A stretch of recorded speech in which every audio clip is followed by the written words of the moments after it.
Trip went last year. There was a forester and I guess a bird person alone. And when they went and started down the canyon, the instructor said, "Okay, you can pick a bird or a plant to study."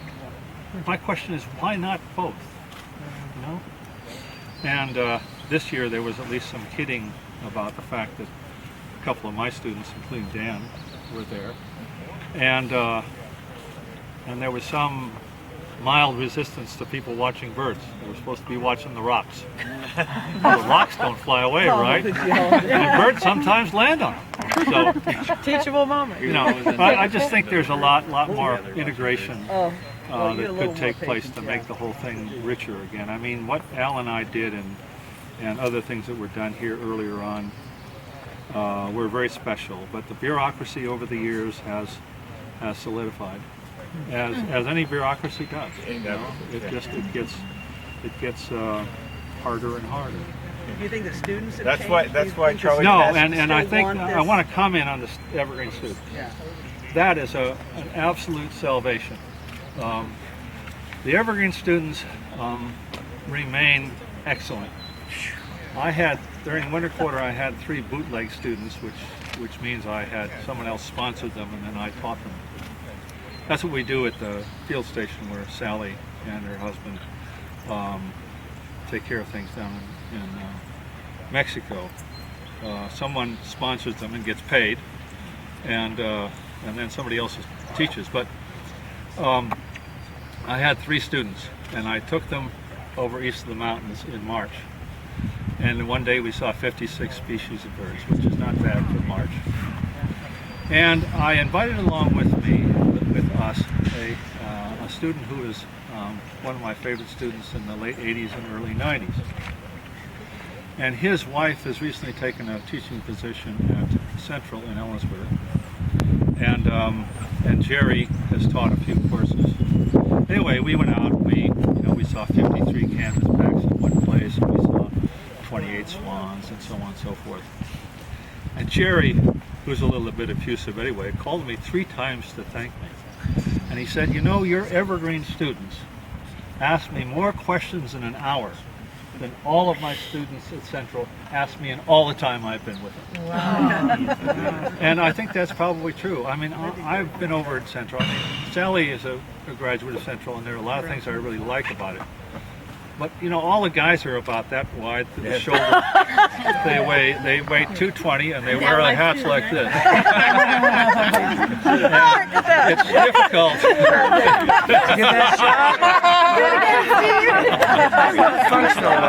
There's a picture of somewhere of me in a hippie blanket around me, and with clip-on earrings. Oh my God. From a long time ago, and I hope that that's been buried. It was before the internet, but I'm sure it would be viral. It's probably in the archives now. Some circles. You should have probably had it out here I'll in the square last night. I'll sort of finish with one of my favorite stories from when Al Weidemann and I taught. In the early days of Evergreen, we had to start late in the fall because a good percentage of the students were on the east side of the mountains picking apples. And there were a lot of other things that were different. Well, Al Weidemann came from an impoverished German immigrant family that had a little farm on the outskirts of Chicago. And he was a young man when white bread came into common merchandise. And so he retained a love of balloon bread. And so when we went on the early field trips, we would get a bottle of French's mustard. We would get some bologna, preferably with that little green tint. And we'd go out and we would start fixing lunch. And the students were just aghast. Some of them were convinced we'd be dead before dark. But our ultimate trick was on one of these field trips, coming back from, we used to go out for 26 or 27 days total in the spring quarter. Just go on the road. We would go from here down the coast of Oregon, where Al was the authority on the dune vegetation, We'd end up in the redwoods in northwestern California. Then we would go to Ashland, and in Ashland, talk about diversity. Al would take us to two plays, one a Shakespeare play and one a contemporary play, and then have some actors come down to the place where we were staying to talk with the students. It was just magic. Then we would go to Heart Mountain, then we would go to Malheur, then sometimes we went to geological site, John Day Fossil Beds. Then we'd come back. It was wonderful. But on this particular trip, we got cans of dog food and cans of corned beef hash. And on the last morning, coming up through Oregon, we made a big deal out of making dog food and eggs. So here was a can. It had a dog food label on it. We took the lid off, and there was that corned beef shaft. Looks just like Alpo, right?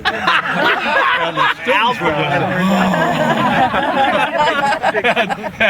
and we pulled it off. There was one older fellow in the crowd who knew what was going on, but he didn't blow our cover. Anyway, thank you so much for coming. I hope you more about the local flora anyway. And it was a great joy for me, and it's wonderful that you folks came to this 40-year event. It's been quite wonderful. I've enjoyed it a great deal, and I've enjoyed meeting all of you. Thanks a lot. Thank you. Let's lobby.